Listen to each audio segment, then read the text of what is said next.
Rádio Latina. Especial Informação. Os portugueses vão a votos a 18 de maio. Vão escolher a próxima Assembleia da República, da qual resultará o futuro governo. Estamos em plena campanha eleitoral e, nesse âmbito, recebemos hoje Emília Ribeiro, cabeça de lista do Partido Socialista pelo Círculo Eleitoral da Europa. Natural de Lisboa, Emília Ribeiro emigrou para a França com os pais em 1972. Mora em Les Ulisses desde 1974. Emília Ribeiro chegou ao Luxemburgo ao início da tarde. Vai ficar por cá algumas horas, vai encontrar-se com os portugueses da cidade do Luxemburgo, mas também os portugueses de Differdange e de Esch-sur-Alzette, entre outros. A cabeça de lista do PS pelo Círculo Eleitoral da Europa é dirigente associativa, autarca e conselheira das comunidades. Vamos conhecê-la hoje um pouco melhor. Muito boa tarde, Emília Ribeiro. Seja bem-vinda aos estúdios da Rádio Latina. Boa tarde. Esta é a sua primeira corrida eleitoral em Portugal, mas não é de todo em França onde vive. É a nona adjunta do presidente da Câmara, Les Ulisses. Tem os pelouros da terceira idade, da saúde e das relações internacionais. É um cargo que lhe ocupa muito tempo e em que é que consiste exatamente? É algo equivalente a um vereador em Portugal? Antes de mais, se me permite, gostaria de agradecer o convite que foi feito de estar aqui convosco e tenho muito prazer em estar aqui no Luxemburgo. Já não é a primeira vez que venho aqui, já vim aqui por razões profissionais, portanto, mas por razões agora políticas, é um grande prazer estar convosco. Portanto, na realidade, sou a vice-presidente da Câmara, que corresponde à maire adjointe, que tem a capacidade de estar no lugar do Presidente da Câmara quando é necessário. Temos certas responsabilidades e podemos, portanto, e eu tenho uns pelouros importantes, foram-me confiados pelouros importantes, que é o pelouro da saúde, do acesso aos serviços de saúde, que implica também tudo o que é medidas de prevenção de doenças. Assinámos há pouco tempo um acordo com o Instituto Nacional contra o Cancro e que vamos implementar medidas de rastreios muito importantes em Les Ulisses, que já começou e que vai começar agora. Portanto, temos essa noção de prevenção de doenças em Les Ulisses. Portanto, isso é um dos meus pelouros. Temos um centro de saúde também, portanto, que tem de ser animado, com certas dificuldades, porque sabemos que agora para recrutar profissionais de saúde é muito difícil por todo lado. Também temos essas dificuldades, mas também fornecemos esse tipo de serviços.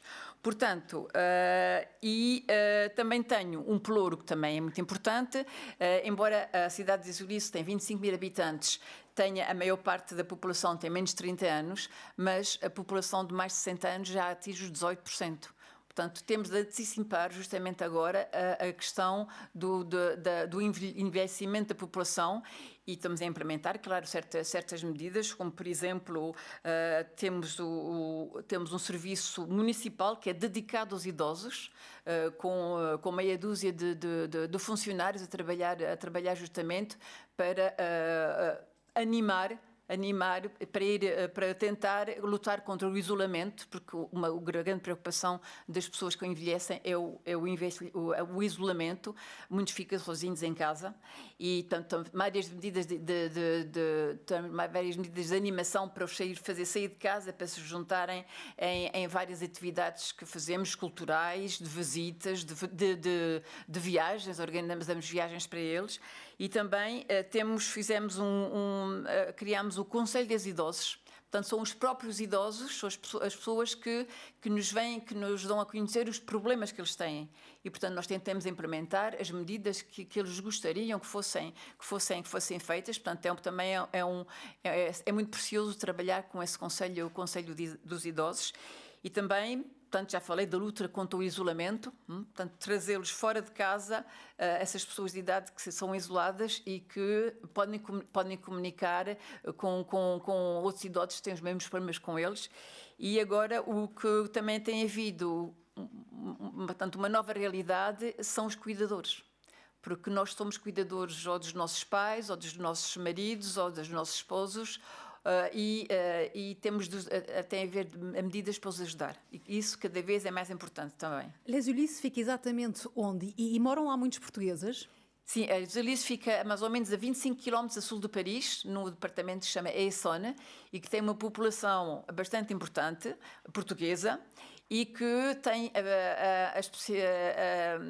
é específica porque é uma população que é em comum com o Conselho do Sátão.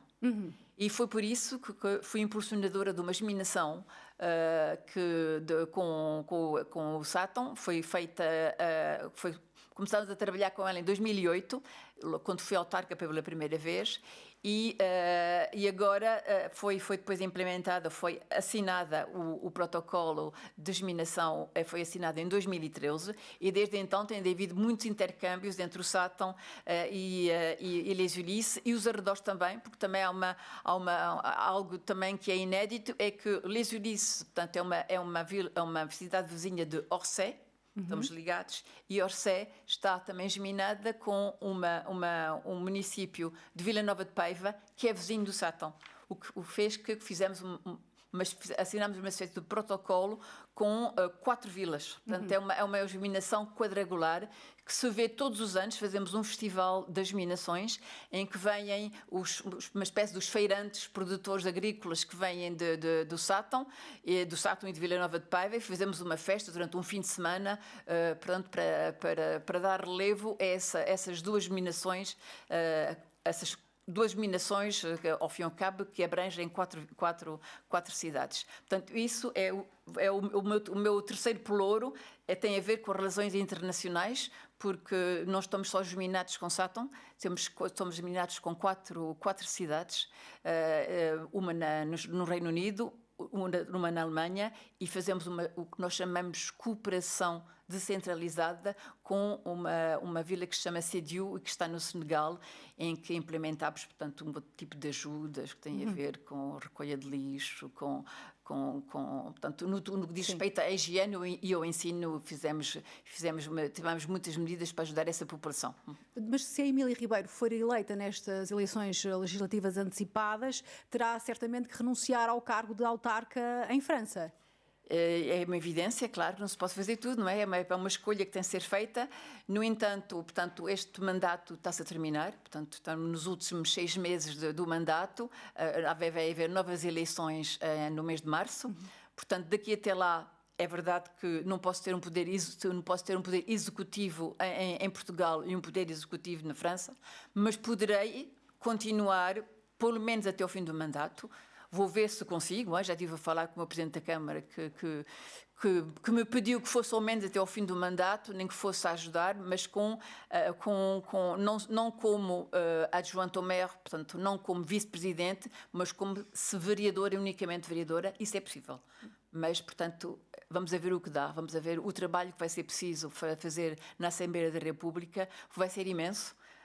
Vai haver um período de adaptação muito importante, vai ser preciso ir procurar ajuda, apoio de outros deputados para podermos levar, para poder reconhecer que os imigrantes dão um grande valor para Portugal e que, ao reconhecer isso, podemos pôr medidas para os apoiar em todos os sentidos, seja no ensino, que seja no atendimento consular, que seja para os reformados, por exemplo, que agora é um novo problema, uma nova problemática. Portanto, são reformados que querem ir viver para Portugal, mas que encontram muitas dificuldades a nível de tributação e não só, a nível de sistema de saúde. Portanto, vai haver muito que fazer nos próximos meses e, portanto, se eu for eleito e estiver na Assembleia da República, querei te dar a prioridade, mas, de toda maneira, o que fiz até agora nos Ulisses já foi feito. Praticamente, cheguei ao fim do programa, tenho muito orgulho em chegar ao fim do programa que nós tínhamos pensado em fazer com Les Ulisses, e agora esta última assinatura com o Instituto Nacional contra o Cancro e as medidas que vamos implementar, que já estão previstas para isso. Portanto, deixa trabalho feito. Deixa o trabalho feito. Estou muito orgulhosa de ter chegado a esse ponto, sim. É reformada na área da finança, não é Sim. assim?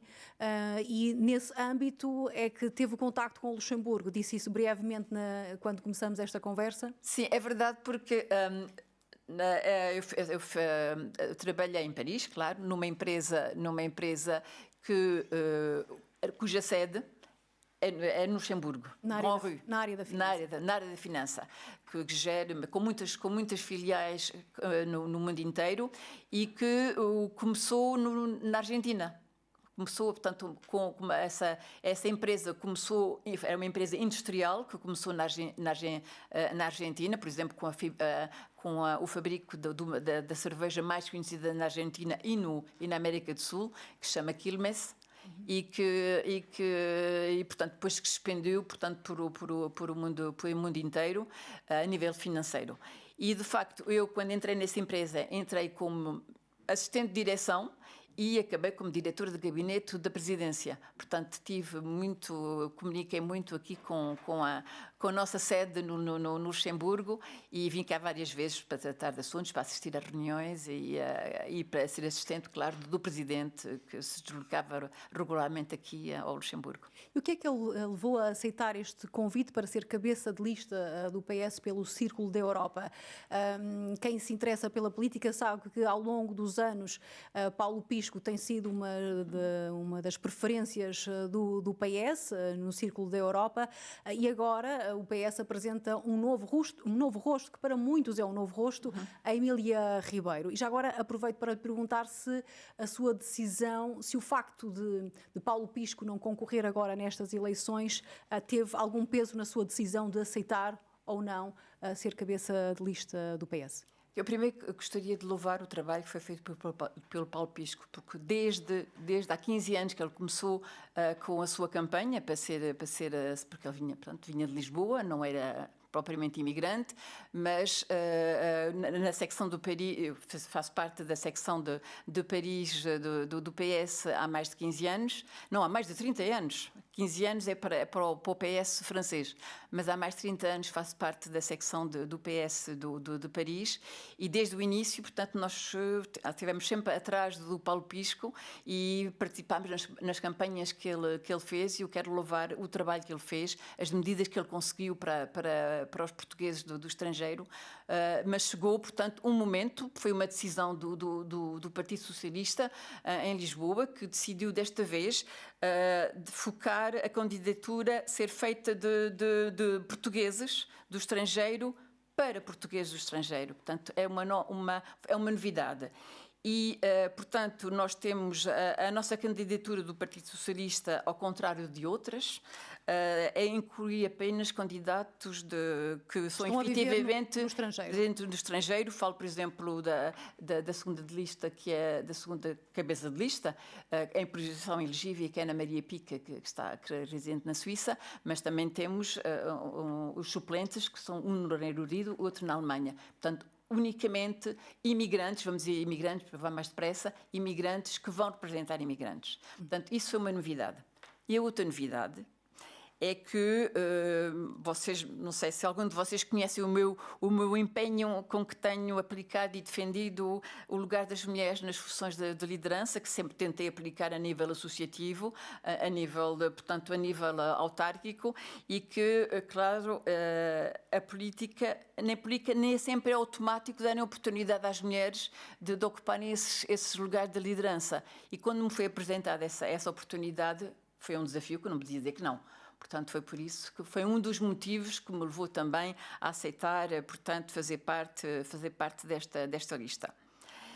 E pronto, portanto, isso é uma realidade. E agora é uma das realidades. Conhecer um pouco o que é que o PS propõe nestas eleições. Portanto, os portugueses reformados, já falamos aqui disso mesmo, que queiram regressar a Portugal, são sujeitos à dupla tributação. Pelo menos é o caso dos portugueses a viver no Luxemburgo. Pagam impostos sobre a reforma aqui e depois lá. Qual é a posição do PS em relação a esta situação? Aprova esta dupla tributação ou, caso seja eleita, vai fazer com que... Sim.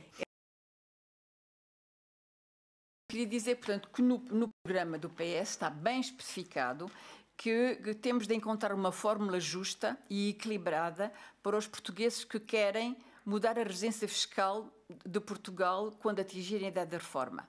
Portanto, isso é uma realidade. E as realidades são diferentes dos países. Eu sei que em França, por exemplo, se ao escolher não ser residente fiscal em França, se quiser ir para outro país, deixa de ser tributado em França. Deixa de ser residente fiscal, não paga impostos em França, porque escolheu outro país para pagar os seus impostos. Pelo que eu vi, noutros países é diferente. Por exemplo, na Suíça e no Luxemburgo, que são dois exemplos que eu conheço, que é essa questão da dupla tributação, porque é automaticamente deduzida, portanto, o imposto é automaticamente deduzido. Agora, temos de encontrar acordos bilaterais entre Estados. Sei que existem em certos países, existem na Grécia, existem na Itália, em que há acordos em que, quando se muda a residência fiscal de um país para o outro, só pagam uma taxa mínima. Sei que acho que é 5% na Itália ou 6% na Grécia, por exemplo. Agora, em Portugal, também não devemos esquecer que foi implementado há uns anos o Estatuto de Residente Não Habitual, justamente para reformados do estrangeiro, fossem esses portugueses, fossem esses franceses, seja quem fossem.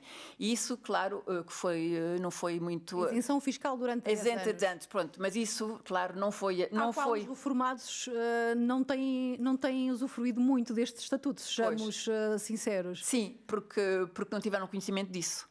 Mas, entretanto... Porque a burocracia também é muita. Sim. Ser declarado residente não habitual é preciso. E porque também as condições são diferentes, portanto, muitos imigrantes já têm a sua casa em Portugal. Mas isso não impede. O Estatuto de Residente não habitual, que de toda maneira acabou, portanto, isso é uma medida que acabou, passou da isenção total de impostos para uma taxa fixa, uma taxa máxima de 10% e que vai acabar daqui a poucos anos. E tenho conhecimento que muitos reformados aproveitaram essa oportunidade. Mas agora temos de encontrar outra fórmula, porque quando eles chegarem ao fim desses 10 anos de isenção não, mas de uma taxa de 10%, podem ser tributados a 30% ou 40%, o que é habitual, não é? Portanto, isso é um tema, é um assunto que eu quero abordar desde o início. Isso foi logo, assim que eu entrei no Conselho das Comunidades Portuguesas, foi a primeira medida que eu comecei a defender. Fiz moções, fiz recomendações e, pelos vistos, é algo que os outros partidos também estão-se a aproveitar agora dessa oportunidade, não é? Porque faz parte dos programas deles. Mas isso é uma questão que eu já comecei a lutar por ela. Desde 2015 já escrevi artigos para o jornal na França sobre essa questão. E até criei uma associação em Portugal, que se chama Os Beirões Ligados à França, que servia não só de apoio para as tais 4 vilas geminadas, mas também para tratar desses problemas da tributação dos reformados. E desde aí que tenho tentado convencer os partidos de encontrarem uma solução para isso. Porque os reformados portugueses, há muitos, aos que querem ficar onde estão, têm famílias no Luxemburgo, têm famílias em França, têm famílias na Suíça, no Reino Unido, não tencionam ir passar a reforma os últimos anos da sua vida em Portugal. Mas há muitos que o querem. Há muitos porque têm as suas casas, querem aproveitar, portanto, esses anos. Há uns até que querem ir para os lares, porque nem toda a gente tem meios para ir para os lares franceses, que custam muito caros, por exemplo. Preferem ir para...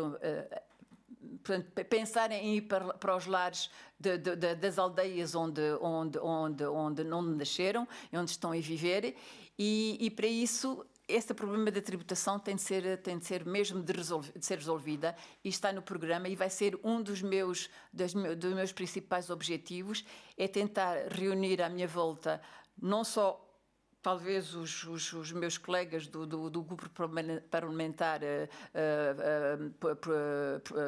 do socialista, sim, mas de outros grupos parlamentares, porque já está no programa deles também, não é? Portanto, temos de ir para a frente com isso. Portanto, vai ser um assunto primordial para mim. Vai ser um dos seus cavalos de batalha, digamos assim.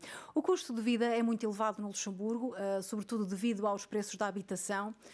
Em Portugal também a habitação está a ser um problema grave. Aqui neste país, os portugueses, aliás, os professores do ensino de português, mesmo com 20 anos de carreira, ganham cerca de 3.000 euros por mês. É menos do que o salário mínimo qualificado aqui no Grão-Ducado. O PS promete melhorar as condições laborais dos professores. A minha pergunta é como? Aumentando os salários, tem de haver novos acordos salariais, isso é uma evidência. Portanto, o Instituto Camões tem de se ocupar dessa questão. É primordial justamente tentar nivelar o salário correspondente ao nível de vida do país. E não só no Luxemburgo, noutros países também.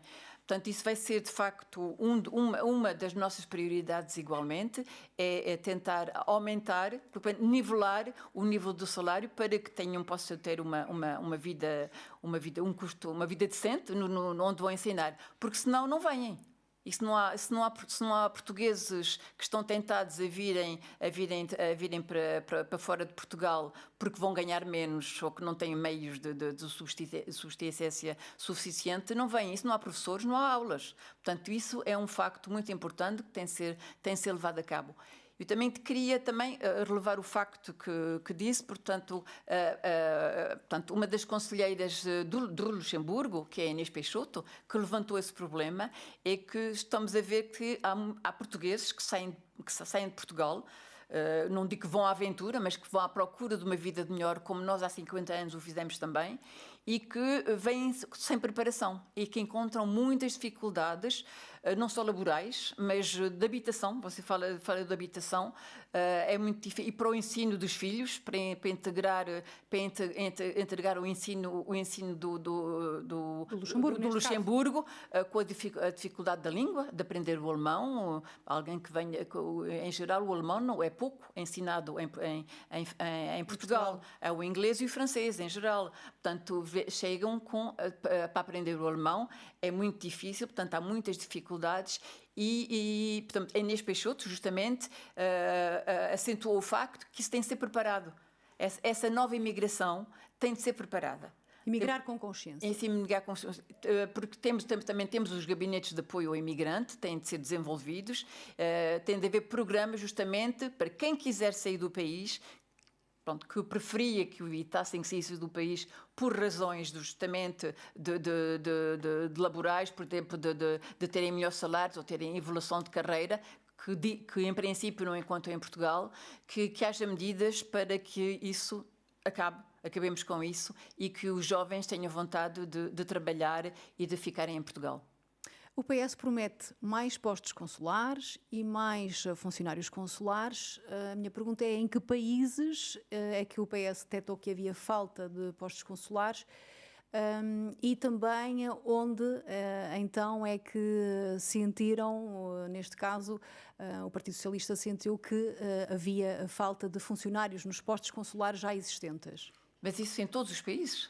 Isso é uma constatação. Em todos os países são precisos recursos humanos. Mais recursos humanos para atendimento, para agendamento de marcações e assim. Mas também temos de apoiar também os novos recursos tecnológicos. Isso é importante.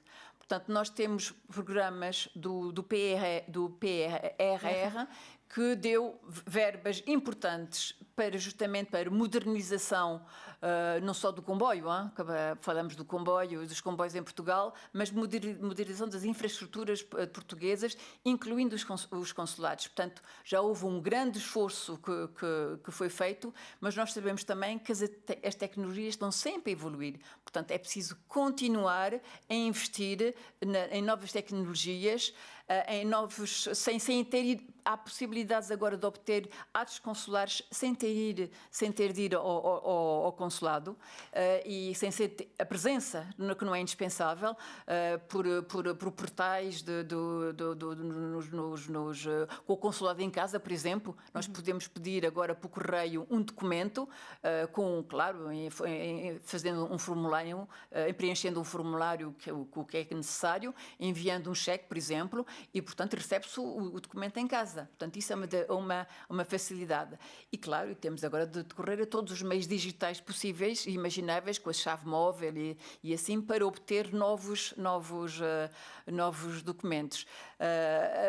Já sabemos que, por exemplo, durante o período do Covid, o cartão de cidadão passou de 5 anos para 10 anos. Sei que há uma nova medida para os passaportes de passarem também de 5 anos para 10 anos. Isso, portanto, influi menos idas ao consulado. Menos necessidades de ir ao consulado. Mas os recursos humanos, claro, nem que seja para o apoio social, porque o apoio social é muito importante.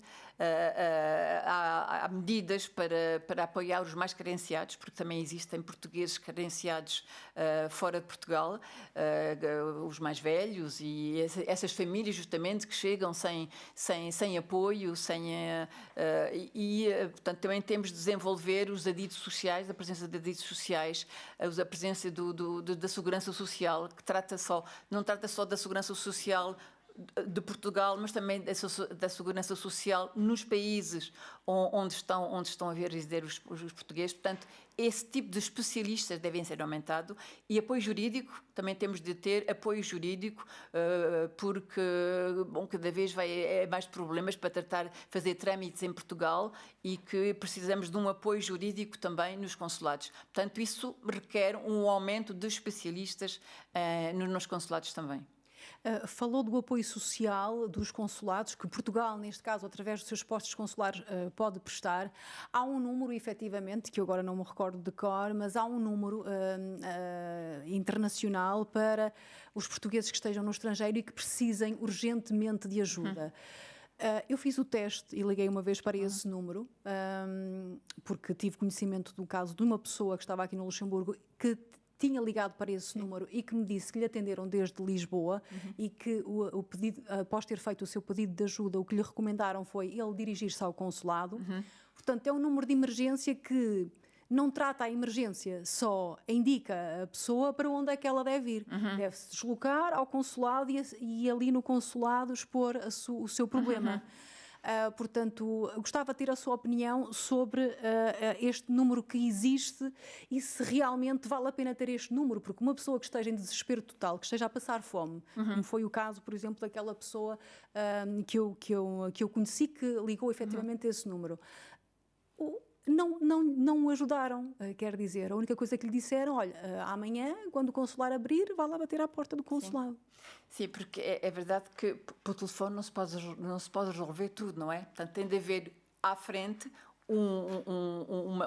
uma espécie de um assistente social que esteja no consulado e que pode justamente fazer os trâmites necessários porque pode requerer os serviços do país, do próprio país e ajuda. Há apoios que fazem a ligação com o serviço de saúde nos países,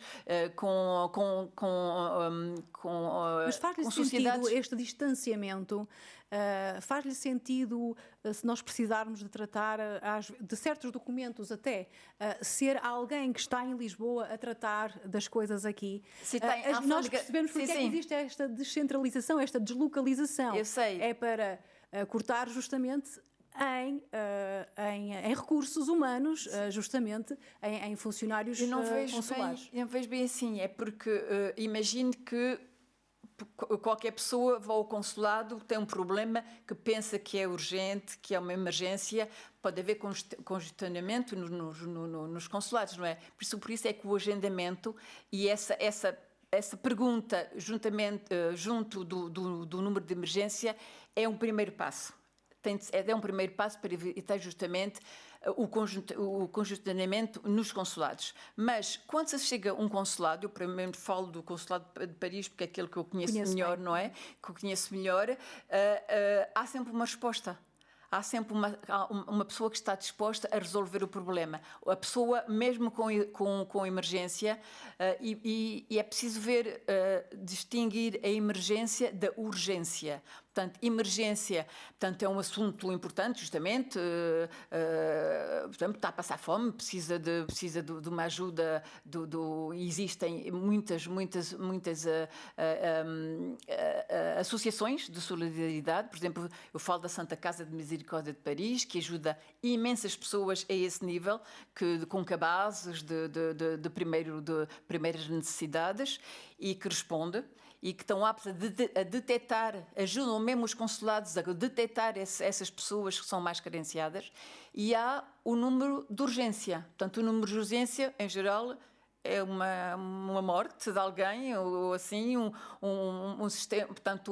problema grave.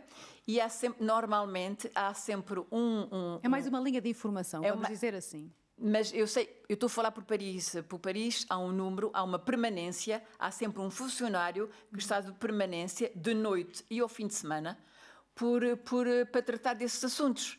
Se há a morte de alguém, até é preciso dar seguimento, não é? E essa pessoa está disposta, eu sei que em Paris funciona, se não funciona noutros consulados, temos de detectar isso. E temos de pôr também esses serviços a funcionar, porque são imprescindíveis para ajudar os portugueses que se veem em situações muito difíceis. Por exemplo, eu faço agora a ligação, por exemplo, com a minha responsabilidade como autarca em Les Ulisses. Eu, durante mais ou menos 12 somos 12 vice-presidentes, portanto, cada semana somos de permanência. Quer dizer que durante o dia, portanto, qualquer problema é tratado pelos serviços municipais. Mas à noite e ao fim de semana, portanto, os serviços estão fechados, normalmente há um funcionário que está de permanência e chama-se d'astreinte, e há um adjoint ao maire que está de permanência também. E eu muitas vezes fui chamada durante a noite porque houve um incêndio, porque houve uma morte, porque houve um suicídio, porque houve um problema qualquer grave, e a presença, portanto, o Presidente da Câmara não pode estar em todo o lado, portanto, é esse número de emergência. E funciona, e é o que funciona, pelo menos no Consulado de Paris, quando há urgências. Portanto, sistema de urgências. E se não houver nos outros consulados, isso por enquanto tenho de fazer o mapeamento de todas essas necessidades desses países fora da Europa, mas tem de ser utilizado. Portanto, há a emergência por um lado e há a urgência por outro lado, e isso temos de dar resposta, claro, aos portugueses que têm mais necessidades. Talvez França seja um exemplo para implementar noutros Vamos países. A ver. Cerca de 39 mil portugueses do Luxemburgo são chamados a eleger os seus representantes na Assembleia da República. Quase todos vão fazê-lo por correspondência. Apenas 68 se inscreveram para o voto presencial. Sim. O PS não é a favor do voto eletrónico, ou pelo menos para já, porque pretende que essa medida seja estudada. Sim. Porquê é que já aqui o evocou para umas áreas, nomeadamente no desenvolvimento das estruturas ou da documentação nos postos consulares, a aposta é no digital, e no que diz respeito ao voto, há esta discrepância entre o PS neste momento, porque o PS numa outra altura, noutras alturas no passado, declarava-se até a favor do voto eletrónico, e agora fala-se em estudar essa possibilidade, em estudar o voto eletrónico. Ora bem, eu não posso dizer, nós não podemos dizer, eu propriamente falar por mim, que faço parte de uma secção do PS de Paris, que desde sempre defendeu o voto eletrónico, porque é, de facto, o voto que é mais fácil de executar, mas também temos de pensar, mas é um voto digital, não é? Portanto, temos de pensar na população que não tem acesso ao digital. Ora, a votação tem de ser para todos igual. Tem de ser, como é que é dizer? O que eu estou a pensar é que nós temos de lançar uma grande reflexão sobre a participação dos portugueses do estrangeiro nos atos eleitorais. Portanto, nós sabemos que o recenseamento automático, que foi feito justamente pelo governo do PS, fez-nos passar de 330 mil a mais de 1,5 milhão de eleitores. Mas a abstenção é de mais de 70%. E porquê? Justamente porque os meios de votação atuais, que são o voto presencial, é muito difícil para quem que reside longe das mesas de voto. O voto por correio é incerto, tanto à chegada em certos países nem nunca chega, e à saída também há imensos países com dificuldades, e também há a questão da anulação por falta de identificação, e que já alcançou 40% numa última eleição. Portanto, o que nós primeiro queremos, porque há medidas que podem ser implementadas de seguida, e há outras medidas, no que diz respeito a atos eleitorais, que tem-se de mudar a lei eleitoral. E as leis eleitorais em Portugal são muito difíceis de fazer, porque sabe que é preciso mais de metade dos deputados para fazer esse voto. Portanto, tem de haver não é só querer o voto eletrónico, é preciso chegar até lá. Portanto, nós podemos começar por aumentar o número de vezes de voto, portanto, para aproximar mais as populações das mesas de voto.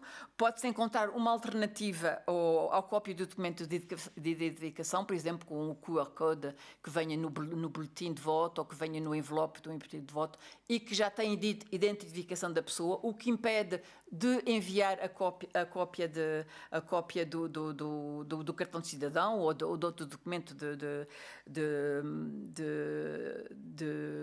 identificação, mas também a carta de condução, por exemplo, para aqueles que ainda não votaram. Mas que tem de ser portuguesa, tem de ser um documento português. E há outros, pode ser ao consulado buscar um certificado de eleitor e pode ser uma plataforma e também ir buscar o documento. Mas, mais uma vez, é preciso ter acesso ao digital e nem todos têm acesso ao digital. Portanto, vamos começar por as coisas mais simples, mais fáceis de implementar e, claro que também pode haver o voto por antecipação. Por exemplo, agora com os cadernos desmaterializados, os portugueses que têm morado em Portugal, mas estão, por exemplo, no Luxemburgo, que vieram estudar ou que vieram trabalhar, podem ir ao consulado e votar. Já existe. Sim. E porquê é que não pode haver para os portugueses do estrangeiro, para os imigrantes que estão em Portugal, e porquê é que não podem também ir votar a Portugal, porque podem ter os cadernos materializados, também podem ir votar lá. Portanto, esse voto em mobilidade também deve ser possível para os portugueses. Eu falo, portanto, de reformados que vão e vêm e que podem não estar agora aqui nesta altura para receber o correio, mas que poderiam ter optado por votar em Portugal e claro, para designar os seus representantes de fora da Europa, não do lugar onde vão votar. E digo isto até que o voto eletrónico seja completamente seguro e acessível a todos. Portanto, entretanto, devemos refletir sobre o número de deputados. Isso é que é mais importante para mim, é mais importante, se quiser, se puder passar aí, da representatividade. Na Assembleia da República. Isso atualmente há 4 deputados, 4 assentos parlamentares da diáspora portuguesa, portanto 2 pelo Círculo Eleitoral da Europa. Sim. E 2 pelo Círculo Eleitoral fora da Europa. O PS é a favor de uma maior representatividade na Assembleia da República? O PS está aberto justamente a essa reflexão. Ele está consciente que a representatividade agora é completamente... Portanto, somos mais de 1,5 milhão. 1,5 milhão só a França, 1 milhão representa a população do Porto. O Porto pode eleger 40 deputados e na Europa só podemos 2. Portanto, há uma espécie de discriminação com relação aos portugueses do estrangeiro. Isso é uma realidade e temos de enfrentar essa reflexão e o Partido Socialista está disposto a estudar a questão. Portanto, vamos tratar disso, vamos começar essa tal reflexão geral sobre os atos eleitorais para a diáspora. Mas eu penso que primeiro também devemos rever os círculos eleitorais, porque, claro, a Europa, portanto, ao fim e ao cabo, a Europa são...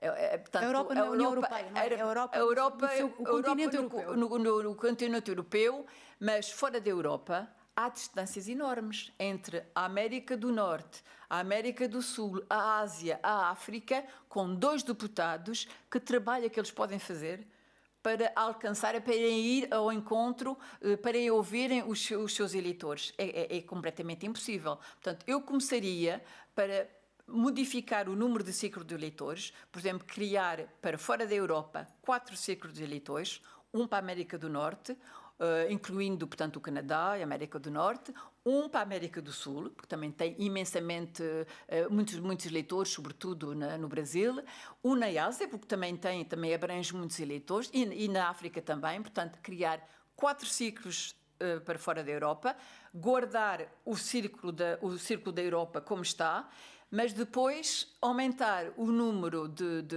deputados em função do número de eleitores. Claro que fora da Europa, sabemos que são menos que na Europa, mas se pudermos um deputado para o círculo da Europa, já fizemos 4 deputados para fora da Europa, e pelo menos começar, porque eu digo que é sempre devagar se vai ao longe, começarmos com 4 deputados de 2 deputados para a Europa, que já é um bom começo.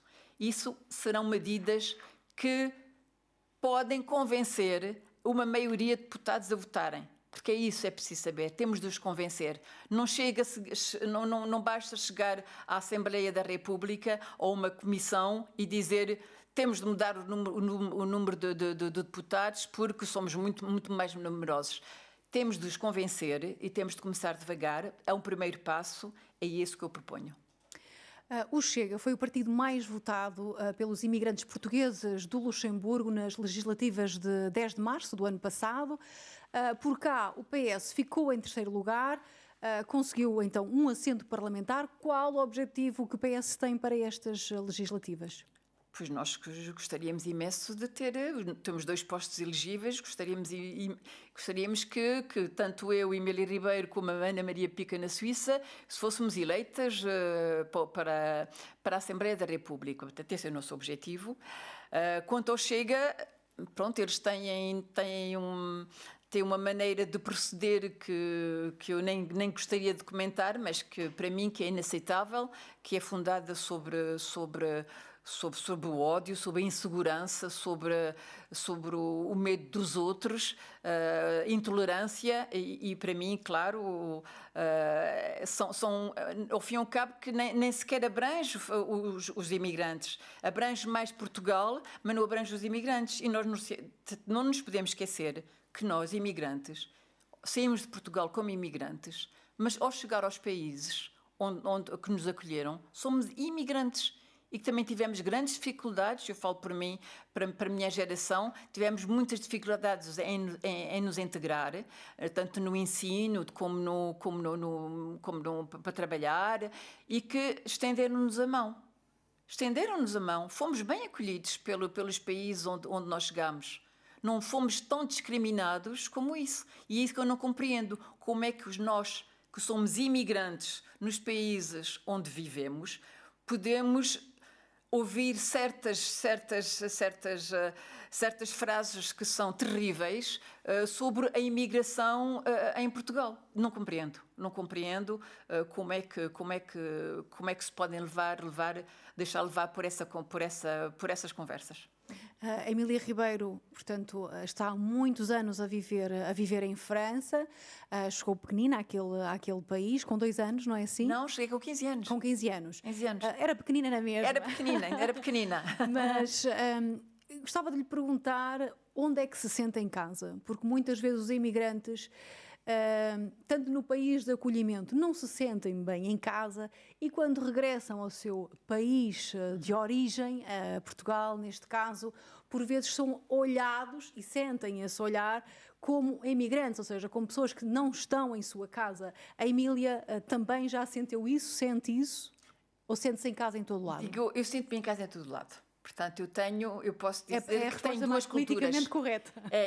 Eu tenho 2 culturas. E é uma riqueza para todos os imigrantes, para todos os portugueses fora de Portugal, é terem a riqueza de terem uma dupla cultura, terem uma dupla língua, de falarem duas línguas ou até mais que duas línguas. Isso é uma riqueza não só para nós, para os imigrantes, mas para Portugal, porque isso é um potencial imenso para enriquecer o país. Portanto, são novas ideias que podem chegar, são investimentos que estão a chegar também em Portugal. Os próprios lusodescendentes gostariam de se instalar em Portugal. Há muitos que estão a fazê-lo. Há muitos quadros lusodescendentes que adquiriram diplomas e que são procurados por empresas francesas, ou pelo menos francesas que eu conheço, por empresas de fora da Europa, que se estão a instalar em Portugal e procuram justamente esses portugueses, porque falam português e que são mais adaptáveis no país para os representarem, para fazerem negócios no país. Portanto, a realidade mudou imenso. Nós agora estamos no mundo de mundialização, de globalização. Portanto, nós somos cidadãos europeus, mas também somos cidadãos do mundo. E eu penso que essa imagem da imigração, que lá vêm os portugueses, lá vêm os franceses, lá vêm os avecs, lá vêm... isso acho que mudou muito de uns anos para isso, de uns anos para cá. Dos anos para cá, justamente porque agora somos um potencial importante para o crescimento do país e para a imagem que nós damos no mundo. Porque nós damos uma imagem muito positiva no mundo inteiro e por isso é que há muito investimento em Portugal, do estrangeiro, e por isso é que há muito aumento do turismo também. O aumento do turismo foi feito, uma grande parte, pelos imigrantes. Pelos nossos conhecimentos, pelas nossas famílias. Portanto, nós sabemos isso. Sim. Por vezes em Portugal é que sabemos que não há esse reconhecimento ou os imigrantes não são vistos dessa forma. Mas a Emília Ribeiro, se for eleita, promete ir mudando as coisas a pouco e pouco, não é assim? Eu tenho confiança nos portugueses. Eu acho que as coisas estão a mudar muito. Os portugueses, eles próprios reconhecem, portanto, o valor. De toda maneira, qual é a família em Portugal que não tem um imigrante na sua família? Praticamente.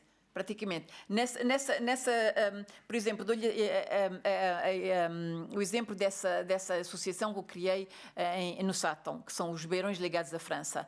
Aos imigrantes, aos familiares dos imigrantes, aos simpatizantes, e todos estão interessados justamente nessa história de imigração e que é, portanto, como o potencial para os municípios.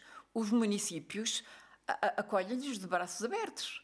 Não só por visto de economia, mas pela dinamização, pelo aumento da população, porque é uma realidade que a população em Portugal está a diminuir e que eu acho que os imigrantes agora são olhados de uma maneira completamente diferente. Já não somos aqueles que, quando chegamos, vão aumentar os preços antes que eles cheguem, porque... é uma grande realidade. Eu agora, quando entro numa loja, por exemplo, no Sátão, já ouço falar francês. Já se fala francês, por exemplo, portanto, já entra fala-se também brasileiro, não? Porque há aqueles sotaques brasileiros, mas também se fala francês. Muito obrigada, Emília Ribeiro, por ter vindo aqui aos estúdios da Rádio Latina. Boa continuação na sua campanha eleitoral. O importante é saber que dia 18 de maio há eleições. Os portugueses podem votar por correspondência até o dia 17. Sim. 16 ou 17? Até o dia 17, porque é preciso ver que é o selo, o carimbo dos Correios que conta. Por isso, o melhor é fazê-lo já. E não esquecer que, como vem a correio, é por correio registado, às vezes nem pensam ir aos correios buscar o correio, porque pensam que é outra coisa qualquer e que não tem importância, mas, portanto, se não receberam já o correio, ou se têm o recibo para ir levantar o correio, portanto, pôr a cruzinha no sítio certo. Espero que, se me fizerem confiança em mim, Emília Ribeiro, é fazer confiança no PS, claro, votar PS e enviar o documento o mais depressa possível. Quanto mais depressa possível, melhor, não é? Uhum. Muito obrigada pela sua presença. Muito obrigada a vocês pelo vosso acolhimento, pela vossa simpatia, e estou muito contente de ter regressado nestas situações ao Luxemburgo e muito obrigada, e espero ter a oportunidade daqui a uns meses de começar a fazer o primeiro balanço das nossas ações. Muito obrigada, boa continuação. Muito obrigada a vocês. Nós ficamos por aqui quanto a esta emissão especial. A não esquecer então, 18 de maio, eleições legislativas antecipadas. Recebemos aqui Emília Ribeiro, cabeça de lista do Partido Socialista pelo Círculo Eleitoral da Europa. Boa continuação, bom fim de semana.